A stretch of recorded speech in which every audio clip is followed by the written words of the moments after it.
Vamos a poner. Bueno, bienvenidos y bienvenidas entonces a este estudio que vamos a empezar el día de hoy con el libro de Esther. Estuvimos estudiando Esdras y Nehemías bajo el tema de la reconstrucción y la reforma.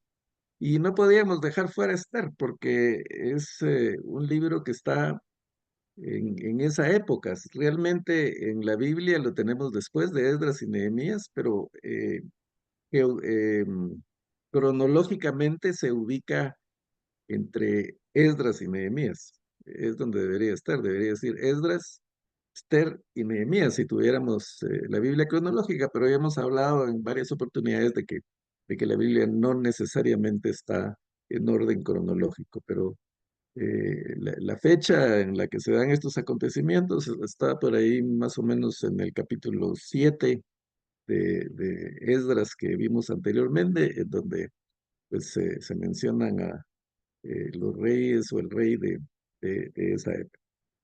Eh, entonces, vamos a, siempre el primer día, pues damos una introducción, un panorama del contexto del libro. Ya dijimos más o menos la fecha en que se dieron estos acontecimientos.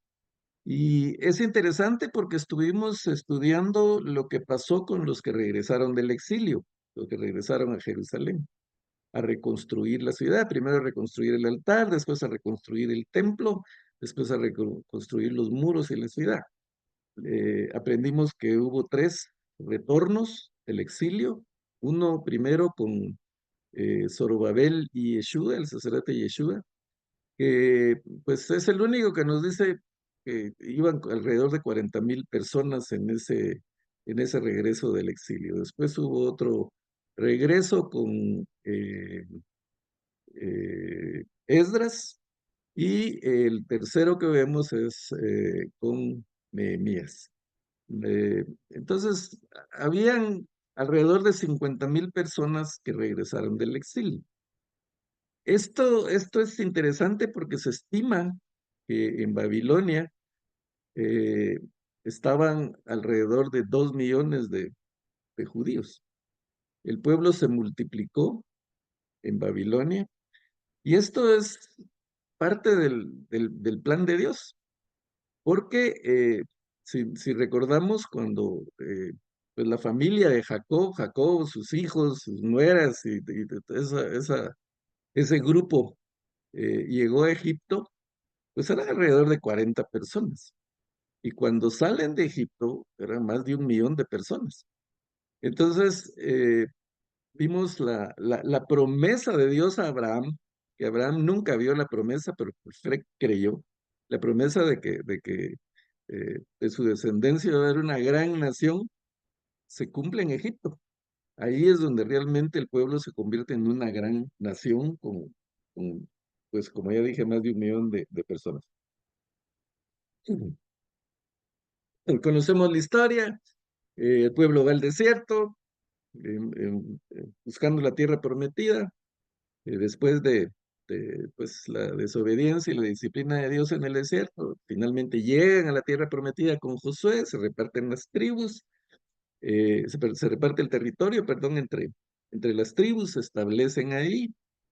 En la muerte de Josué viene la época oscura de los jueces, después de los jueces viene la monarquía, los reyes, eh, primero Saúl y David, que tienen el imperio prácticamente, y Salomón, que tienen a las 12 tribus juntas.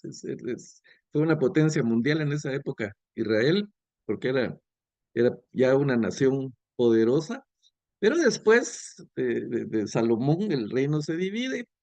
10 tribus van al norte, el reino del norte, 2 tribus van al sur, y entonces se establece el reino del norte y el reino del sur. El reino del norte con Samaria como capital y el reino del sur con Jerusalén como capital.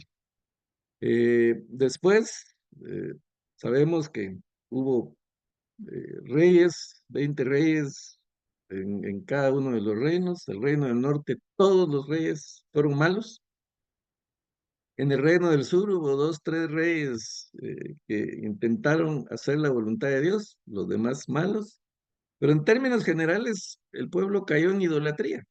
desde Salomón, que se pervirtió por tanta mujer que metió a su palacio, terminó haciéndole pues estatuas de sus dioses a sus mujeres y terminó adorándolas, y de ahí en adelante fue idolatría, tanto el reino del norte el reino del sur. Primero cae el reino del norte por los asirios, se van todos prisioneros a Siria, y después el reino del sur es conquistado por Babilonia, por Nabucodonosor. Hay tres deportaciones. En la primera van los príncipes, los más importantes. Ahí es donde vemos que se va Daniel y sus amigos.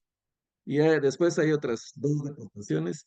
Y pasan 70 años en cautiverio en Babilonia. Incluso hay pues situaciones políticas que se dan en esos 60 años. Los babilonios caen bajo el imperio medo-persa, después los persas. Por eso vamos a ver que aquí se menciona Babilonia, pero que está en Persia, porque al final de cuentas es lo mismo. Ya Babilonia había sido conquistada por los persas. Pero aquí se repite lo que pasó en Egipto.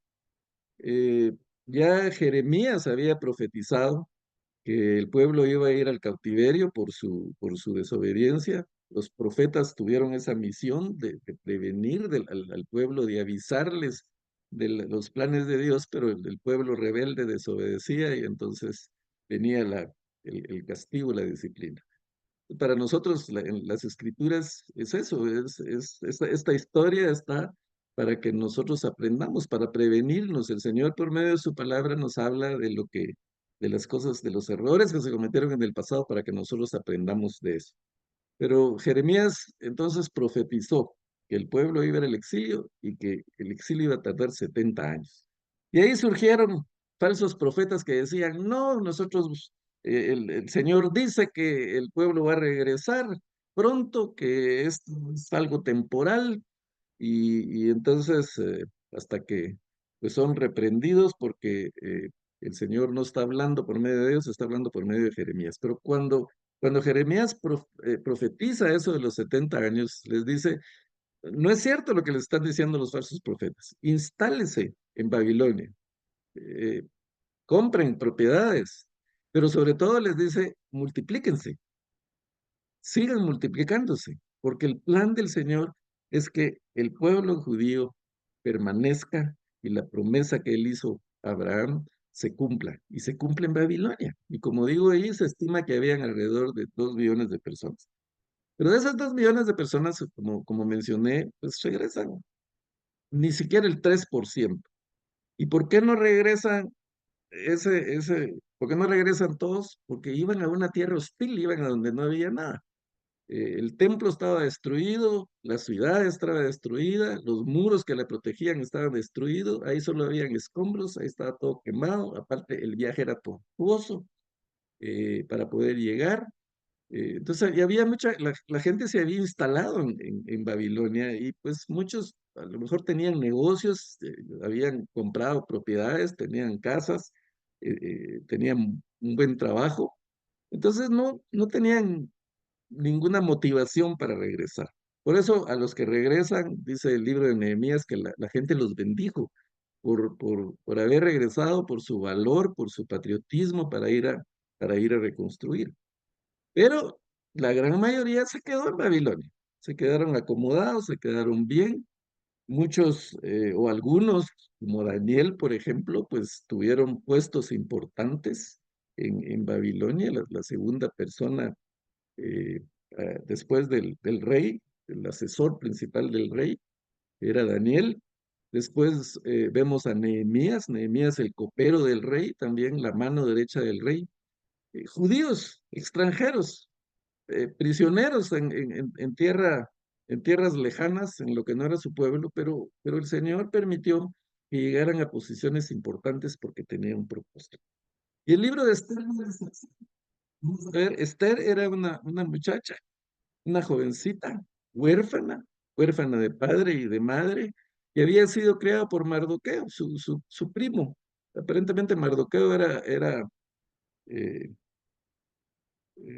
primo de de Esther, era hermano de su tío, algo por el estilo, pero bueno, era un pariente que la adoptó prácticamente a Esther.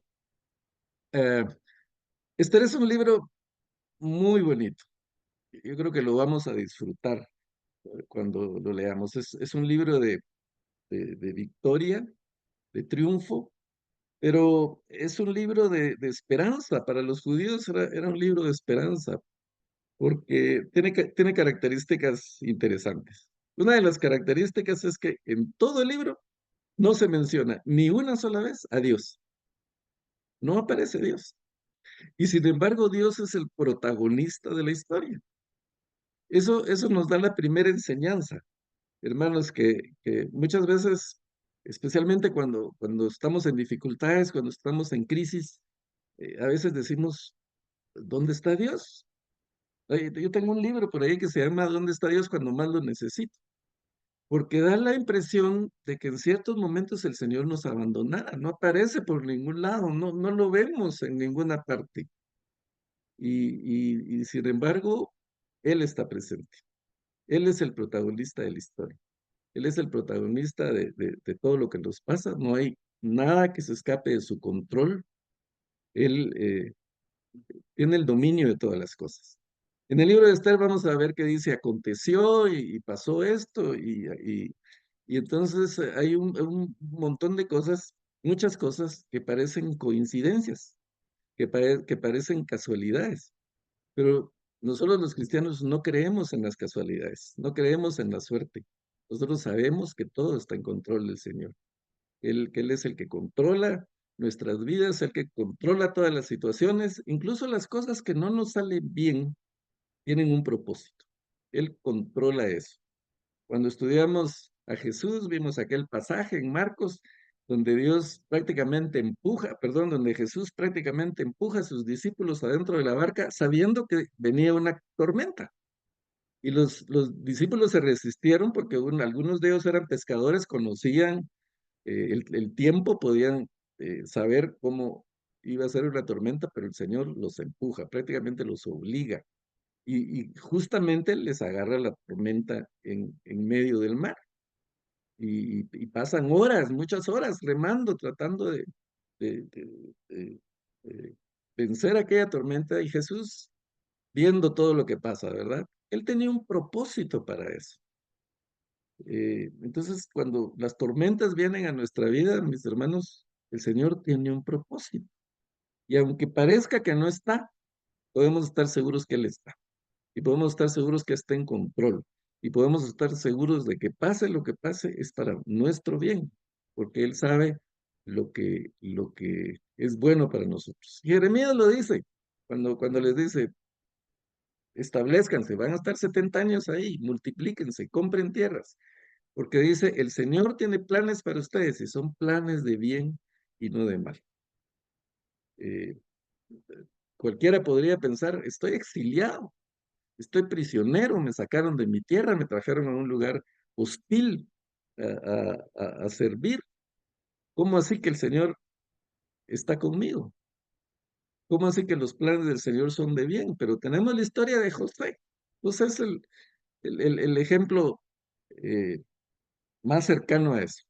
Porque José odiado por sus hermanos, pero el Señor estaba con José. José vendido por sus hermanos como esclavo, pero el Señor estaba con José. José calumniado por la esposa de Potifar, pero el Señor estaba con José. José en la cárcel, pero el Señor estaba con José. José olvidado porque interpreta el sueño del copero y le dice que se acuerde de él cuando esté entre el rey y el copero se le olvida. Hace otros 3 años creo yo preso, pero el Señor estaba con José. Si yo fuera José, le hubiera dicho, bueno, ¿cómo así que estás conmigo y todo esto qué? Pero habían planes de bien para José y para el pueblo de Israel. Y los propósitos del Señor se cumplen. Entonces eso vamos a ver en el libro de Esther. No aparece Dios, pero el Señor eh, está ahí, Él es el protagonista de la historia. Regresaron una pequeña cantidad de los exiliados a reconstruir Jerusalén.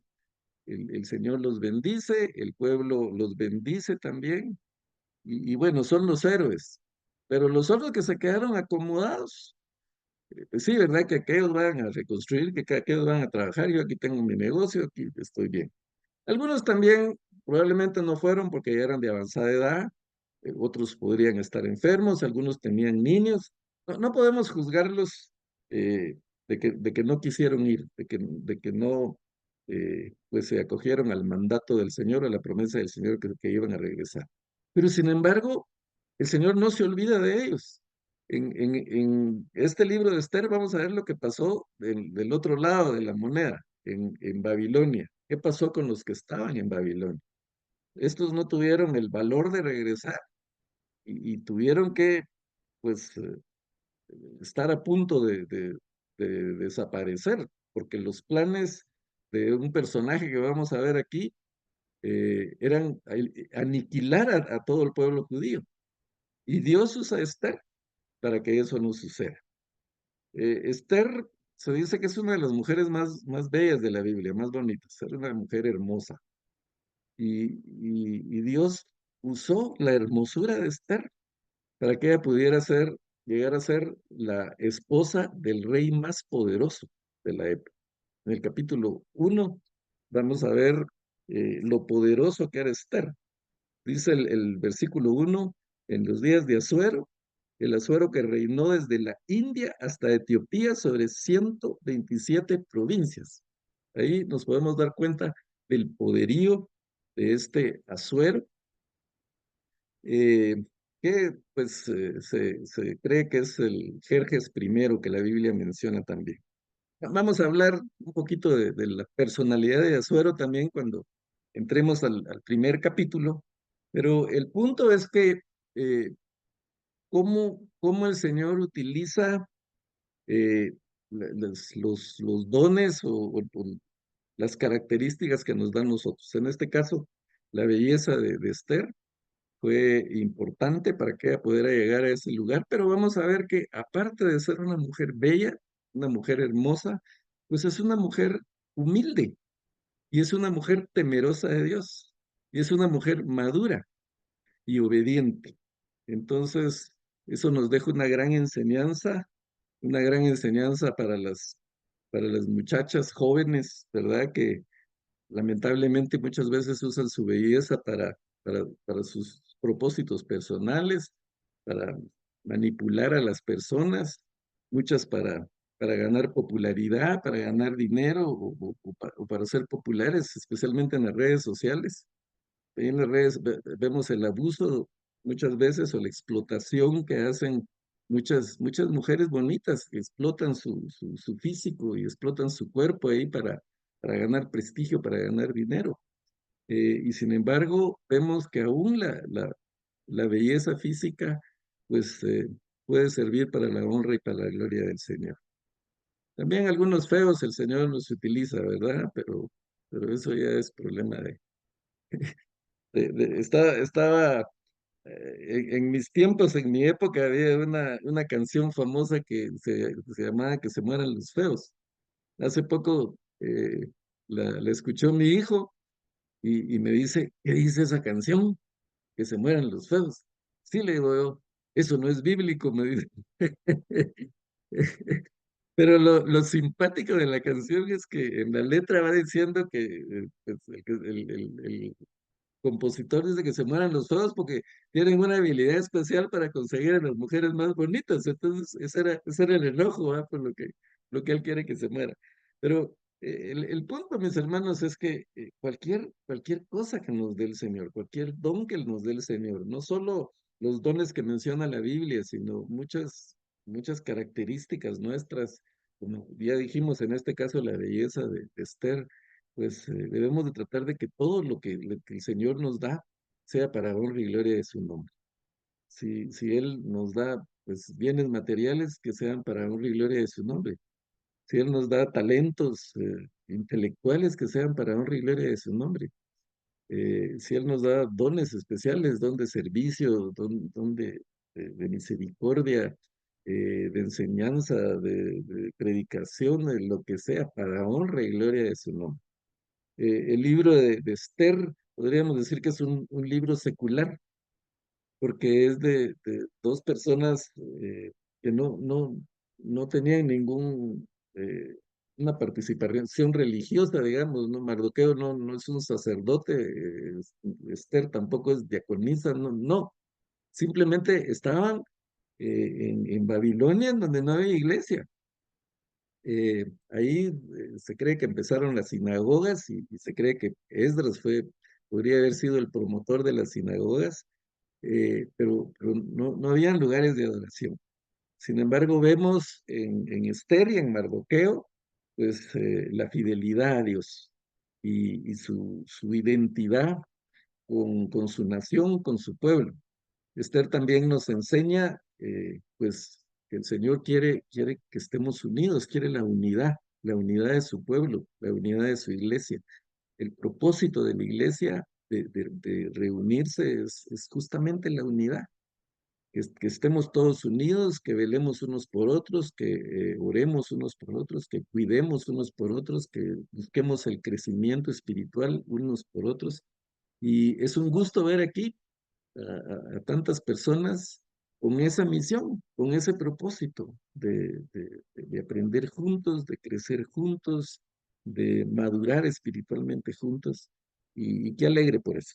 Entonces, todo ese es el tipo de cosas que vamos a ver en el libro de Esther, de todas las características.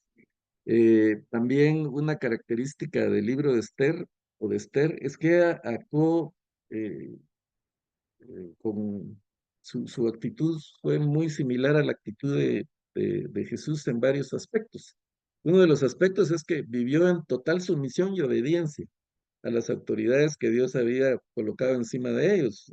A Mardoqueo, a su tutor, digamos, y al rey Asuero. Ella pues fue obediente como Jesús fue obediente a su padre. Él durante su ministerio terrestre vivió en total sumisión y obediencia al Padre Celestial. Otra de las características similares es que también Esther se identificó totalmente con su pueblo. Vamos a ver que ayunó durante 3 días para interceder a favor de su pueblo. En Hebreos se nos dice, Hebreos 2:17 nos dice que Jesús durante, dice Jesús, debía ser en todo semejante a sus hermanos para venir a ser misericordioso y fiel sumo sacerdote. Como tal, el Señor también oró y ayunó por los suyos. Tenemos ahí en Juan 17 la oración intercesora del Señor por nosotros, ¿verdad? La famosa oración aquella en donde dice, ellos están en el mundo, pero no pertenecen al mundo.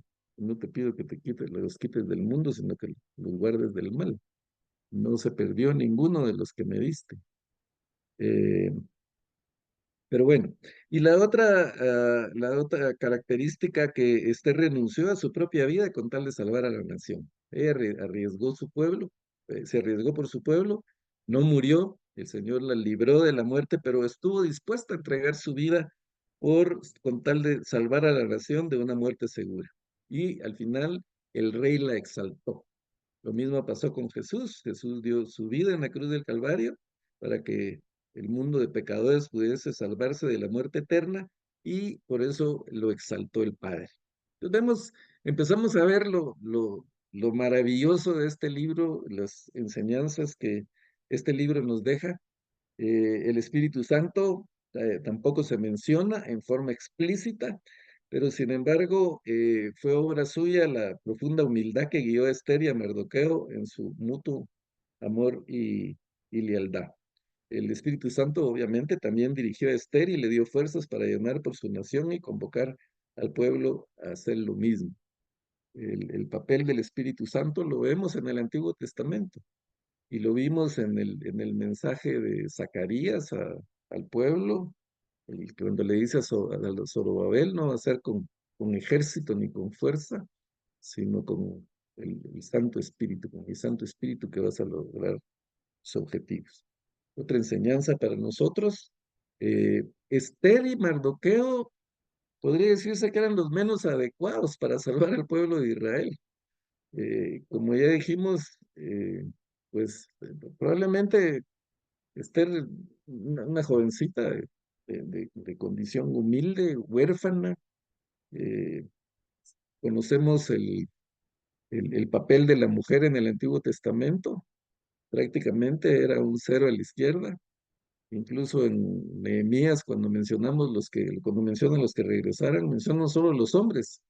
De tal tribu regresaron tantos hombres, de tal otra regresaron tantos hombres. El papel de la mujer y de los niños, pues era insignificante, no se tomaba en cuenta a la mujer. Y muchos detractores de la Biblia dicen que la Biblia es un libro machista, pero aquí podemos ver que para nada.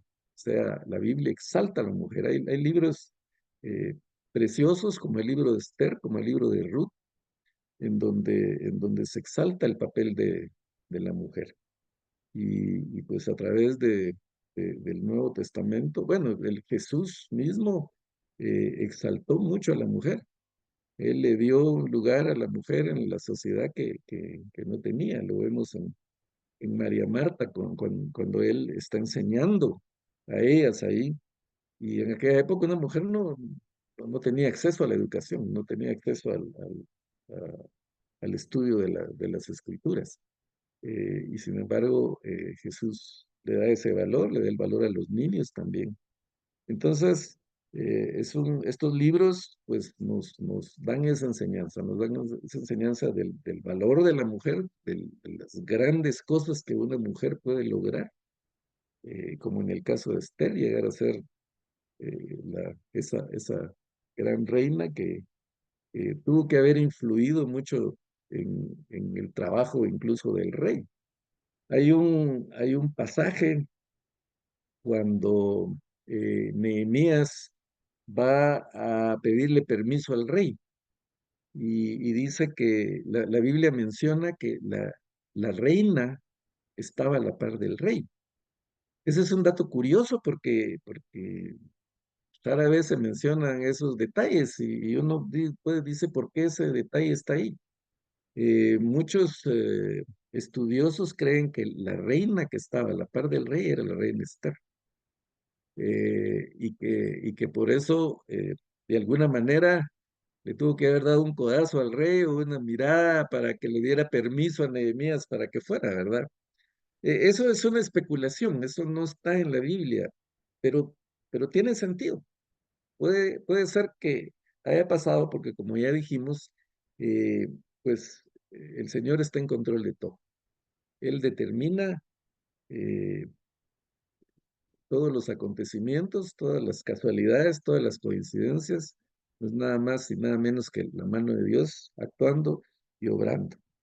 Entonces, hermanos, el lugar en donde nosotros estamos, no importa dónde sea, es, el Señor tiene un propósito para que estemos ahí. En el trabajo en el que estamos, en el cargo que tenemos en la iglesia, en donde estudiamos, en nuestro hogar, con nuestra familia, con nuestros parientes. Él tiene un propósito para nosotros. Él quiere usarnos ahí. Y lo que quiere de nosotros es que podamos decir, heme aquí, Señor, envíame a mí. Aquí estoy yo, dispuesto a donde tú me quieras llevar, a donde pues, tengas el propósito de llevarme. Aprender de estos estudios, la obediencia a la voz de Dios, la obediencia a sus mandatos, la obediencia a su voluntad y la fe de saber que Él está con nosotros, que Él está en control de todas las cosas y que sus planes se van a cumplir. Uno de los objetivos principales del libro de Esther es ofrecernos a través de las vidas de Esther y Mardoqueo un ejemplo clásico de cohesión y solidaridad, como ya dijimos, entre ellos dos y con su pueblo. Su mutua relación nos ilustra en una forma muy, muy especial, muy vívida, podríamos decir, la unidad que Jesús pidió que reinara entre su pueblo, que reinara entre sus discípulos.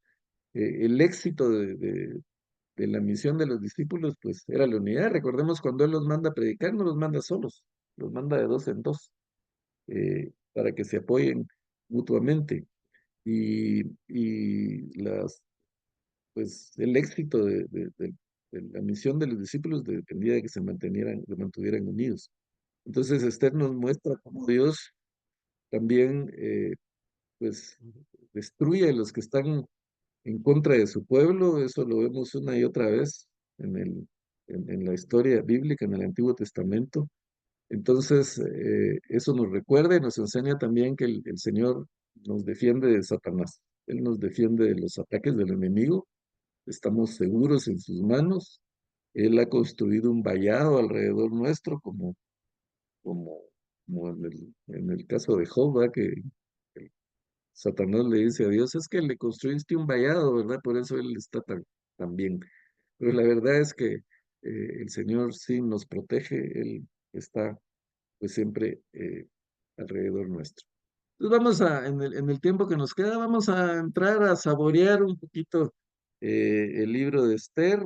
Mm, Más nos va a dejar picados, creo yo, pero vamos a tratar de empezar por lo menos con los primeros versículos. Y tenemos aquí entonces Esther, como pusimos aquí en la primera imagen. Es un ejemplo de humildad, de dependencia y de temor de Dios. Entonces empecemos leyendo. ¿Quién me hace favor de leer los primeros 5 versículos Yo de Esther? Gracias. puedo leer. Aconteció en los días de Asuero, el Asuero que reinó desde la India hasta Etiopía sobre 127 provincias, el que en aquellos días, cuando fue afirmado el rey Asuero sobre el trono de su reino, el cual estaba en Susa, capital del reino, en el tercer año de su reinado hizo banquete a todos sus príncipes y cortesanos, teniendo delante de él a los más poderosos de Persia y de Media, gobernadores y príncipes de provincias, para mostrar él las riquezas de la gloria de su reino, el brillo y la magnificencia de su poder por muchos días, 180 días. Y cumplidos los días, hizo el rey otro banquete por 7 días en el patio del huerto del palacio real a todo el pueblo que había en Susa, capital del reino, desde el mayor hasta el menor. ¿Está El ahí? 6. El pabellón era el blanco, verde y azul, teniendo sobre cuerdas de lino y púrpura en anillos de plata y columnas de mármol los reclinatorios de oro y de plata sobre el losado de pórfido y el mármol y de alabastro y de jacinto. Ok, muchas gracias. Bueno, este primer capítulo, entonces, sí, primeros versículos del capítulo 1, nos dice un poquito de quién era Asuero. Primero, pues como ya mencionamos, reinaba desde la India hasta Etiopía sobre 127 provincias, o sea, era un rey muy poderoso, que había, pues, estaba al frente de un imperio, de un gran imperio. Entonces dicen aquellos días cuando fue afirmado el rey Asuero sobre el trono de su reino, el cual estaba en Susa, capital del reino. Esto quiere decir que él estaba pues tranquilo en ese momento de sus enemigos, no habían guerras, él estaba reinando y se sentía seguro en su reino. Era una época de paz porque no está en batalla. En aquella época, recordemos, pues era de constantes guerras y batallas, incluso el pueblo de Israel se peleaban entre ellos con el reino del norte, con el reino del sur, pues, en algunas ocasiones se aliaban para pelear con otros, pero era una batalla constante. Sin embargo, él estaba firme, estaba firmado. Él no tenía problema en este momento de enemigos, de guerras, de batallas, estaba tranquilo. ¿Cómo estaba tranquilo? ¿A qué se dedica? Les dice, en el tercer año de su reinado hizo banquete. Y la palabra que se traduce como banquete aquí tiene mucha implicación con bebida.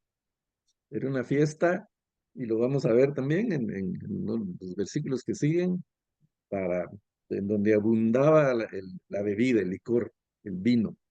Hizo banquete a todos sus príncipes y cortesanos, teniendo delante de él a los más poderosos de Persia y de Media, gobernadores y príncipes de provincias, para mostrar él las riquezas de la gloria de su reino, el brillo y la magnificencia de su poder por muchos días, 180 días. Una pequeña fiestecita, ¿verdad? De 6 meses.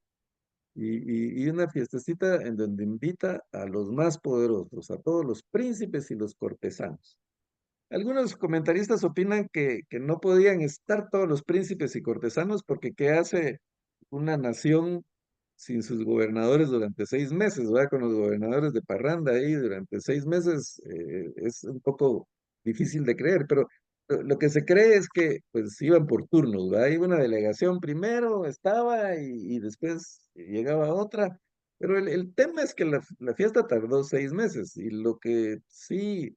eh, deducimos es que Asuero estuvo los 6 meses de fiesta, los 6 meses de parranda. ¿Y cuál era el propósito de las fiestas? Pues aquí lo vemos, para mostrar las riquezas de la gloria de su reino. Ese era el propósito, pura vanidad, puro orgullo, mostrar todo lo que pues el Señor le había dado, porque al final de cuentas el Señor es el que quita y pone reinos y Él es el que determina eh, lo que va a dar a cada quien. Entonces, una enseñanza ahí es que, pues, si el Señor nos bendice, mis hermanos, no es para mostrar todo lo que el Señor nos da, para hacer alarde de todo lo que tenemos, sino, pues, como dice la Escritura, los ricos de este mundo, les mando, dice Pablo, que sean ricos en buenas obras, aprovechen los bienes, los recursos que el Señor los da para bendecir a los demás. Pero este rey lo único que quería era mostrar su gloria. Y parece generoso, pero su generosidad era una demostración de que él tenía, de que él podía. Y todo esto obviamente con los impuestos del pueblo, ¿verdad? Pero él está haciendo gala de todo. Y lo vemos a través de todo lo que se relata aquí que está haciendo. 6 meses de parranda. 6 meses de fiesta. Bueno, se terminaron los 6 meses, los 180 días, ¿y ahora qué hacemos? Pues otra fiesta. Eh, y entonces dice, cumplidos estos días, hizo el rey otro banquete. Este ya fue más pequeño, por 7 días, en el patio del huerto del Palacio Real. Pero ¿quién invitó ahora? A todo el pueblo que había en Susa, capital del reino, desde el mayor hasta el menor. No discriminó. Que vengan todos aquí a hacer fiesta. Aquí en las noticias han salido un par de funcionarios públicos, un par de alcaldes, ¿verdad? Que han hecho fiesta para todo el pueblo. Uno que fueron los 15 años de su hija, entonces contrató un grupo del extranjero para que fuera a amenizar la fiesta, la hizo ahí al aire libre, en un campo grande, para que todo el pueblo llegara y pues hizo alarde también de todo lo que había acumulado o acumulado probablemente con los impuestos del pueblo, no probablemente, sino con los impuestos, pero la gana de darse a conocer y de mostrar pues lo que tienen, la pura vanidad. Entonces invitó a todo el pueblo. Aquí sí ya no están solo los gobernadores, la clase alta, sino aquí todos. Y pues se relata un poquito cómo fue la fiesta. El pabellón era de blanco, verde y azul, tendido sobre cuerdas de lino y púrpura, en anillos de plata y columnas de mármol, los reclinatorios de oro y de plata sobre el losado de pórfido y de mármol y de alabastro y de jacinto. O sea, piedras preciosas. ¿Quién hace reclinatorios de oro, verdad? Pero él los hizo de oro y de plata. Yo no sé si había oído, probablemente había oído de Salomón y de su reino y de alguna manera quería imitarlo, pero el punto es que se está esmerando en mostrar todas las riquezas, todo su poder, todo lo que él había logrado. Y daban a beber en vasos de oro, y vasos diferentes unos de otros, y mucho vino real, de acuerdo con la generosidad del rey. Imagínense, nosotros cuando hacemos una reunión en la casa así de esas grandes, ¿verdad? Donde vienen como 10 personas o 12, pues mi esposa lo que hace es que saca vasitos y platos de corduroy, ¿verdad? Perdón, de Duroport, eh, usado yo, vasitos de Duroport desechables para no estar después lavando tanta cosa, ¿verdad? Eh, pero aquí el rey invita a todo el pueblo. ¿Cuánta gente podía haber ahí? No sé, cuántos miles de personas, y les dio a beber en vasos de oro. Qué duro, ni que nada, saquen los vasos de oro. Ahora, algo eh, especial ahí, vasos diferentes unos de otros. No fue que sacaran la vajilla, ¿verdad? Con todos los vasos iguales, no. Todos los vasos eran originales, todos eran diferentes. ¿En qué? No sé, en el diseño, en el tamaño, pero cada uno tenía un vaso diferente. Y el rey pues hacía gala de eso, ¿verdad? De, de todo lo que él tenía. Y a lo mejor tomaban en un vaso, ¿verdad? Les servían y cuando iban que les volvían a servir, no, pues, llévese otro vaso, no, déjese ya. Ahí le vamos a dar otro vaso diferente. Y abundaba el vino, de acuerdo a la generosidad del rey. Y la bebida era según esta ley, hasta puso una ley en la fiesta. eh, ¿Quién decreta una ley en una fiesta? Pues Asuero. Dice que nadie fuese obligado a beber, porque así lo había mandado el rey a todos los mayordomos de su casa, que se hiciese según la voluntad de cada uno. Sin embargo, esto parece como que, bueno, para que no se emborrachen eh, y no van a decir que el rey los emborrachó, ¿verdad? Aparentemente eso dice, pero hay otras versiones que dicen que no había límite para, para la bebida. Nadie era obligado, pero había barra libre, ¿verdad? Podían tomar todo lo que quisieran. Imagínense cómo estaba el rey. El rey había bebido durante 6 meses y aquí los siguientes 7 días él sigue, porque la única manera, la mejor manera de evitar los efectos de la goma es seguir.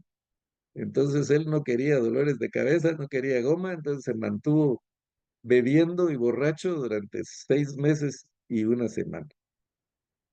El séptimo día, estando, no, perdón, la bebida estaba según que nadie fuese obligado a beber, porque sí lo había mandado el rey a todos los mayordomos de su casa, que si se según la voluntad de cada uno. Asimismo, la reina Basti hizo banquete para las mujeres en la casa real del rey Asuero.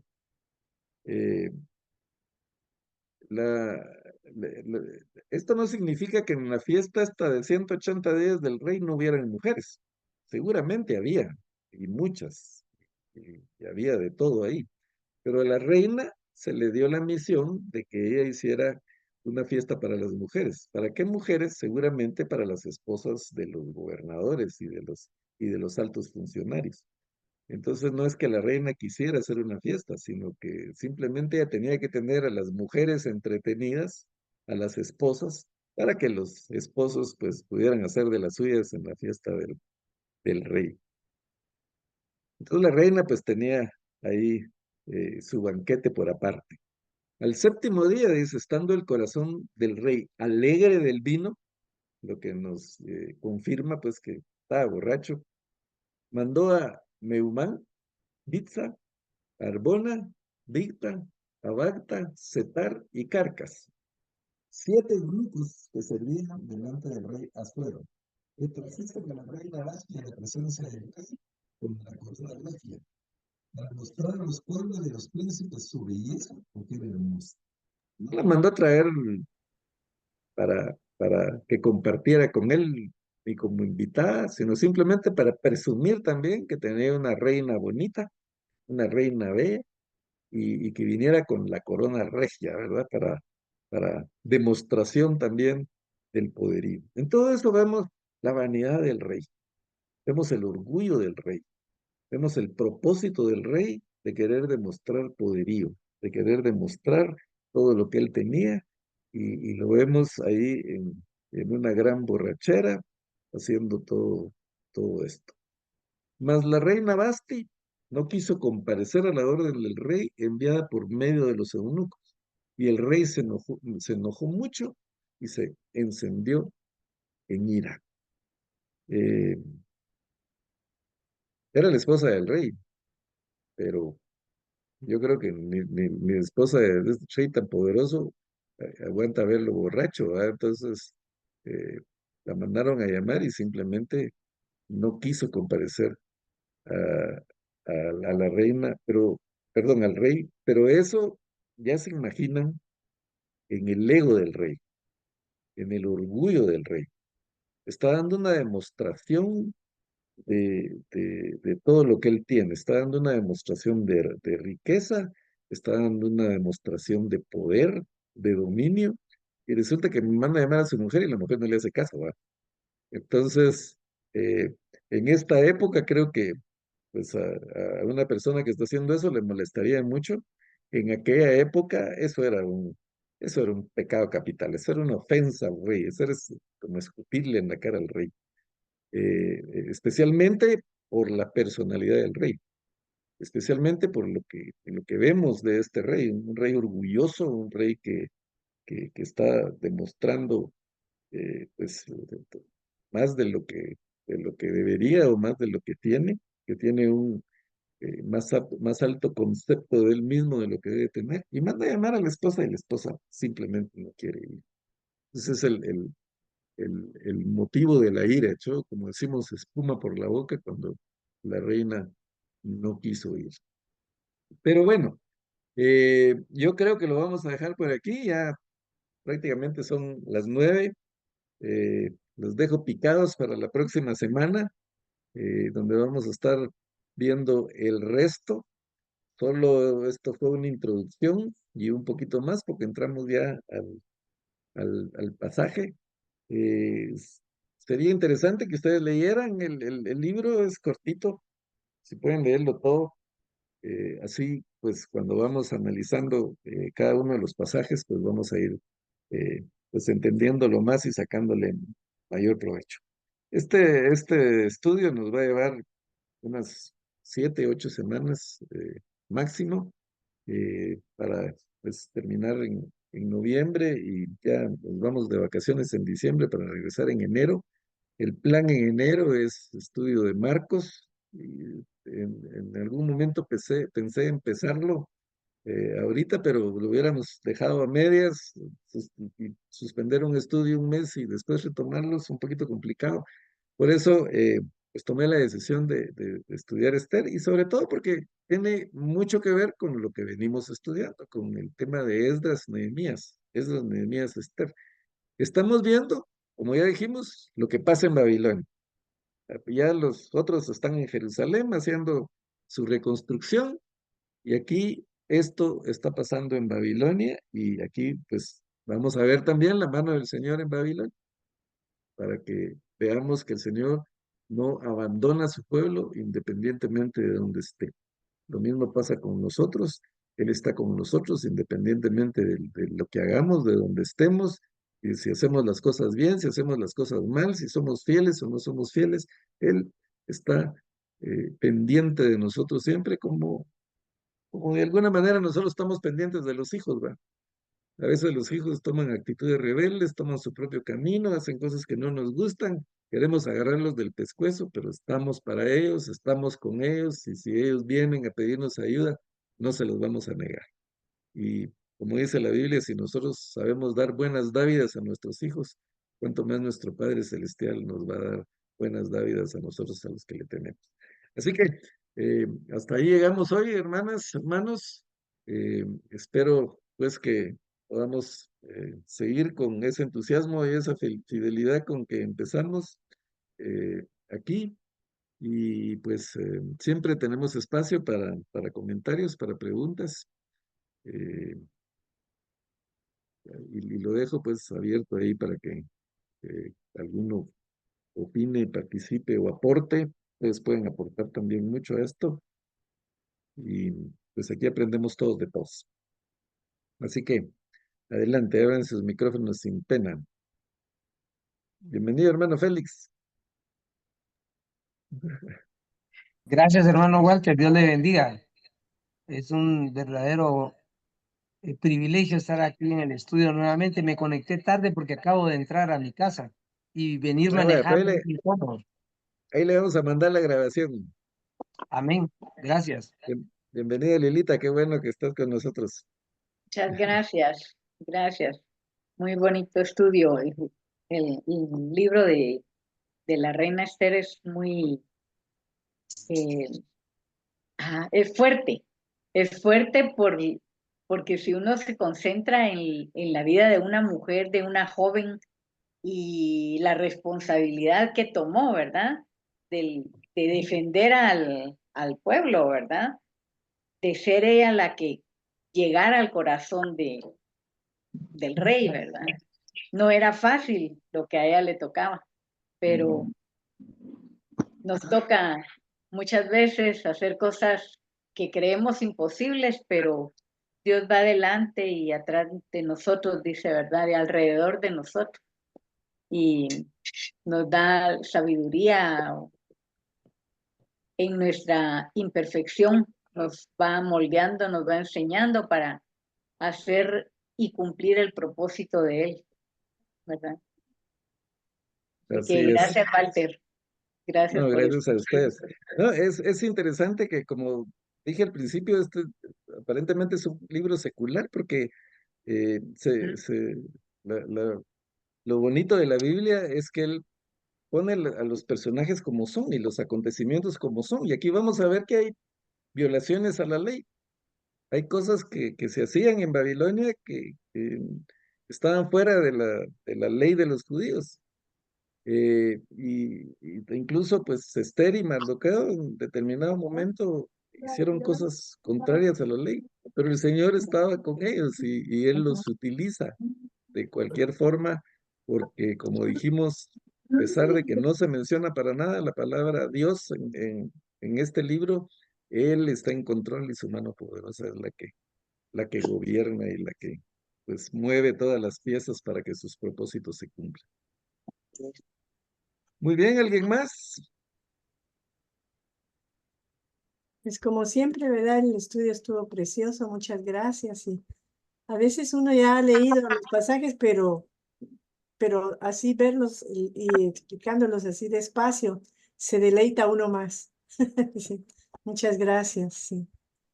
Dios me lo Así es, bendiga. gracias. Sí. No, gracias a ustedes Gracias, por su hermano Walter. fidelidad. Dios lo Hermana bendiga. Silvia, Feliz gracias a descanso. ustedes. Muchas gracias, bendiciones. Sí. Buenas Feliz noches. descanso a Bendiciones todos. a Nos vemos. todos. Feliz Buenas noche. noches. Buenas noches. Gracias, Descansen. Walter. Bendiciones. Saludos a la Bendiciones, familia. hermano Walter. Dios los bendiga. Ay, papi, Buenas noches a todos. Dios les bendiga. Gracias, hermano Walter. Hermano bye, Félix, hermanita bendiciones. Odette.